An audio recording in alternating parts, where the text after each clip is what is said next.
এই যে তোমরা যারা আমাকে বলো যে আপু আপনি শুধু বউদের কষ্ট নিয়ে কথা বলেন, আপনি তো কখনো শাশুড়িদের কষ্ট নিয়ে কথা বলেন না।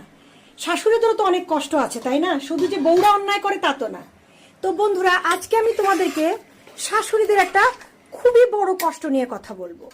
ঠিক আছে? শাশুড়িদের যে মনে কি কষ্ট, বিশাল বড় কষ্ট, সবচেয়ে বড় কষ্ট নিয়ে কথা বলবো। আর সেটা হচ্ছে, শাশুড়িরা সব সময় মনে এই কষ্টে ভোগে, শাশুড়ি যখন বউ ছিল, আমাদের শাশুড়িরা যখন বউ ছিল, তখন আমাদের শাশুড়িরা মানে যে পরিমাণের কষ্ট আমাদের শাশুড়িকে দিয়েছে, ঠিক আছে, সেই পরিমাণের কষ্ট বা সেই পরিমাণের দুঃখগুলো আমরা কেন পাইলাম না? মানে আমরা কেন এত আরামে আছি আর কি?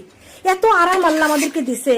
তখনকার শাশুড়িদের হাতে মোবাইল ছিল না, তারপরে হচ্ছে ফেসবুক ছিল না, তারপরে ইনস্টাগ্রাম ছিল না, টিকটক ছিল না, কিচ্ছু ছিল